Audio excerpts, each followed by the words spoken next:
Hi, we're Ariel, And Michelle, and and we're we're the the board board game game tutors. tutors Today we're doing part two of our Just the Basics on the card game Familia. by Friedemann Friese. So let's go ahead and get started. So today what we're going to be talking about after the brief introductory video is the fact that we're going to talk about board setup. So it's a card game. You don't really have a board to set up, but the way you set up the table when you're playing the game is as such. So as you'll see here in the middle of the table, I'll pan to the left a little bit. So here we have the discard pile where any cards that are not used get put into the discard pile. Here's the draw deck where you draw all new cards from. And then here, this set of 6 cards is the starting setup of the game.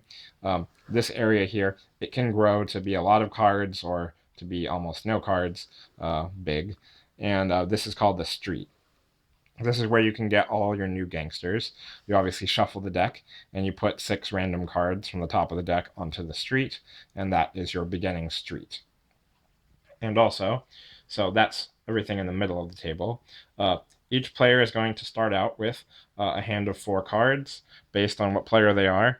You can see here, these cards say 2 on the top left and right corners of the card. So this belongs to player number 2. There's another set for player number 1. And so, as you can see here, you get a red 0, a blue 0, a green 0, and a yellow 0. So by themselves, you can't really do anything with these cards. But you have to acquire more zeros to make use of them and gain more gangsters on your side of the street, basically. So what you want to do here is um, you have your, like I said, you have the street here with the draw deck and the discard pile. Then here, you have this little invisible area basically in front of you called your player area. And you also have this area called your hand. So as you acquire more gangsters throughout the game, you will gradually be putting gangsters from your hand. Your hand will obviously grow from these first 4 cards into being a bigger hand, and you will be putting cards from your hand into your player area, which you cannot access unless you do special actions. So once the gangsters have left your hand, you can no longer do anything special with them until you get them back into your hand. So this player area, basically, these cards have been used, and unless you retrieve them using accountants, you cannot get them back. So they're used and they're done until you get them back. And then they'll remain there until the end of the game and then count towards points at the end of the game. So right, like we said, so there's a street, which is basically all the gangsters you can take. Your player area, which is your personal area of used cards, basically, right here. And then you have your hand, which is all the cards that you currently have that you can use to get more gangsters. So those are the 3 different areas. Now, in the previous video, we spoke about how you could have 2 zeros to get a 1, and that's how you're first going to get your first gangsters. So let's say this green 0, I grabbed it in a previous turn, so now I have 2 green zeros right here, this guy and this guy. They look very complementary. Anyway, to each other, I mean. Anyway, so we have 2 green zeros. So when it comes around to my turn, like I said, you need 2 of the cards below the level that you want in order to obtain that card. So what we're going to do is, without showing our opponent our other cards, we're going to say, I have 2 green zeros. You put those on the table. I want this green 1. And you can do that because 2 green zeros are the 2 cards below a 1. So you can take this level 1, you can put it into your hand with your other cards that you are not disclosing to your opponent, and then you take one of these green zeros, and now they go into your player area. I don't really care. I'm going to get rid of this creepy looking guy. So he goes here into my player area. I take this 0 back into my hand. So now I have these cards in my hand. And that's how you acquire a new gangster member to your team. That's the basic way of doing it. When you just use 2, you always have to use 2 cards to establish the previous level below the level that you're trying to obtain. And then you would take these cards and push them over. Just like that. Okay? So that's how you grab people. And so that's those three areas: the street, where you can get new gangsters; your player area, where you've used the card and you can't get them back unless you use accountants; and your hand, which are all the gangsters you currently have in your hand to recruit new gangsters. So that's that part of the game. So now that you understand, both players have their own individual player area and their own hand, obviously. So now let's move on to the actual individual powers of the different factions. Okay. So let's go ahead and start here. Okay, so we're going to talk about the special abilities for each of the 4 different families in the game. So first, these green guys are the mercenaries. That makes sense because they've got wads of cash in their picture. So you can pay them and they'll work with anyone, basically. So they essentially function as wild cards. So this guy, he's a green level 1, and then you can see the symbol in the middle of a hand reaching out. Maybe it's reaching out for money, I guess, or it's reaching out to work with you, I guess. And he has a 0 in that box there, and so that means he can stand in to be a 0 of any color. In addition to his regular function of he's still a green 1, so you could pair him with another green 1 to get a green 2, but another option is to use him as a 0 of any color. So for example, if you had, well, I actually have a green 1 in hand here. This green 1 can function just like that green 1 as a 0 of any other color. So for example, if we look at the street up here, you see a yellow 1. If I wanted to get that yellow 1 on my turn, I could play in front of me a yellow 0 and a green 1, because the green 1 functions as a yellow 0 wild card. So in this particular instance, I would play these 2 cards in front of me. I would take this level 1 brute, put it into my hand, and then I would have to choose which one of these do I want to get rid of. Normally you'd pick the higher number 1 because usually they're more powerful, but sometimes you might pick the 0, you never know. But in this case, I'll just take this one. And so this 0 now goes to my player area to join my green 0. Mm-hmm. Okay. So we have another example of a mercenary card behind this one. Okay. So this guy is a level 4 mercenary, and you can see from the shape above his head that he can be 0 to 3 of any other color. So obviously he's more powerful because he's a level 4. He was harder to acquire. And he's worth 10 points down here. And yeah, so basically you can use him as long as, let's go up to the street again. Let's say you wanted to grab this level 3 mercenary. Obviously he's a level 4 mercenary. Let's say you wanted to grab this level 3 mercenary. So you would need 2 green 2s. This could function as a wild card green 2 and help you get that level 3. And as usual, you have to pair it with the exact thing, the exact other card that's needed. So if you're trying to get a green level 3, you have to have a green level 2, and then you can use a wild to go with it. So you can never use 2 wilds in order to acquire a card. Yeah, 2 wilds is an illegal move because you need to have 1 card to match the exact level that you want the lower level card to be. So in order to get this 3, you would need 2 level 2s. And so he could function as a level 2, but you would need this level 2 to grab that 3. So you need this card and this card to grab that 3. Okay. Next card. Now we have the red guys who are called La Familia. That's the name of their faction, or their family, I guess. And so they don't have any special ability, but they give you more points. So yeah, you can see there's just a blank space. There's nothing special above his head. But he does give you 3 points, whereas the level 1s of the other colors only give you 1 point. So that's their special ability, just giving you extra points. So yeah, you obviously want to collect a fair amount of the familia members because they give you the extra points that you'll need to win the game. And also you want to deny your opponent from getting as many familia members as you possibly can. And then here's the level 4 red guy.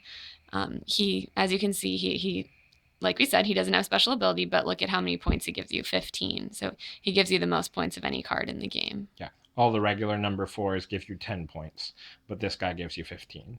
And he's holding a pink rabbit for some reason. Yeah, I don't know what that is. Yeah. All right, so that's that. Okay, those are the first two groups. The next one is the accountants. This guy is celebrating the deal he just made, apparently. On a cell phone. Yeah, so you can see the cell phone is the symbol for the accountants. And then the number above his head is a 1, and there's arrows like you're exchanging something, or that's what that's supposed to represent anyway.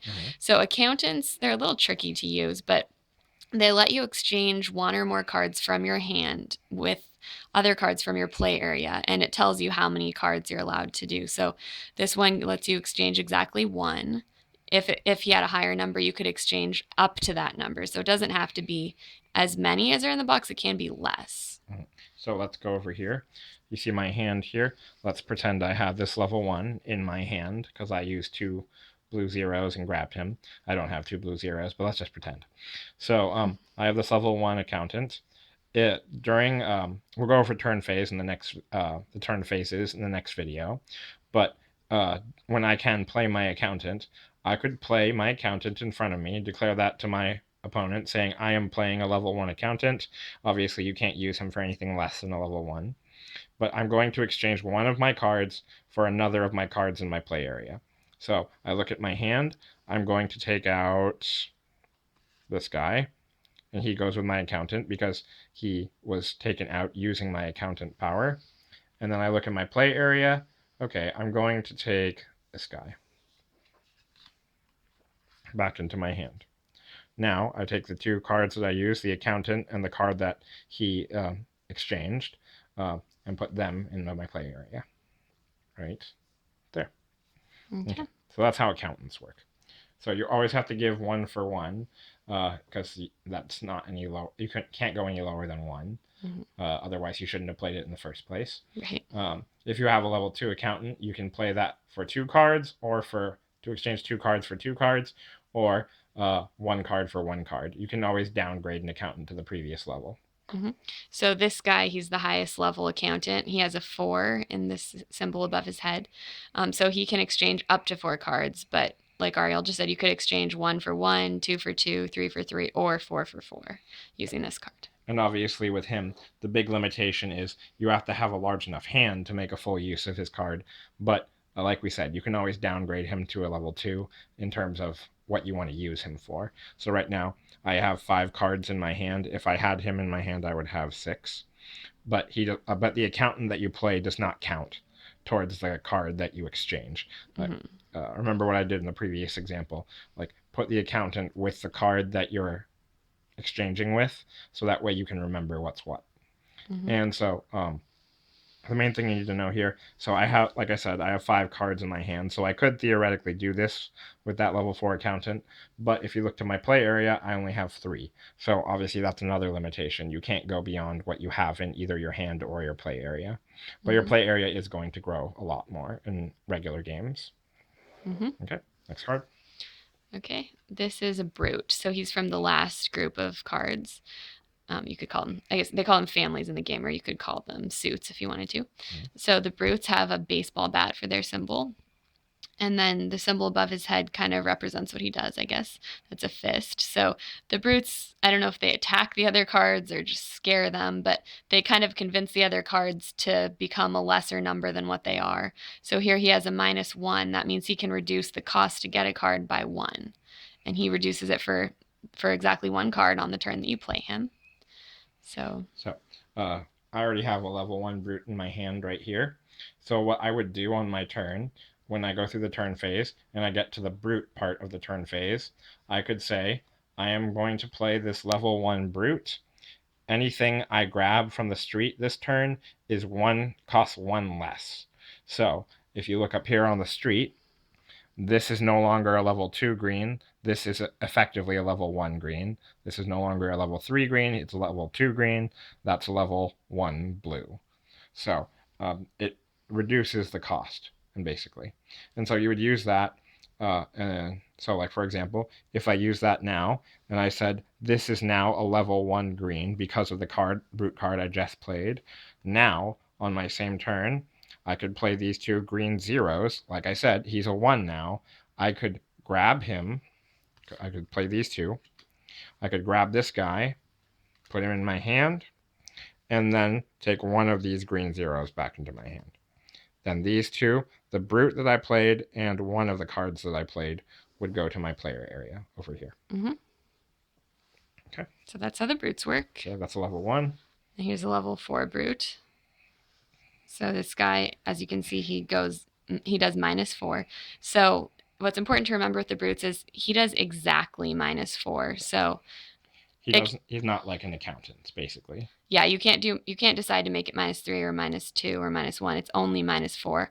Although of course you can't go below 0. So if you wanted to get something that costs 2 originally and then you play a -4 brute, obviously it still only goes down to 0. Yeah. And so this is important because basically this level 4 brute, he can take out another number 4 card that is on the street if he is played, just like I played my level 1 brute in the previous example.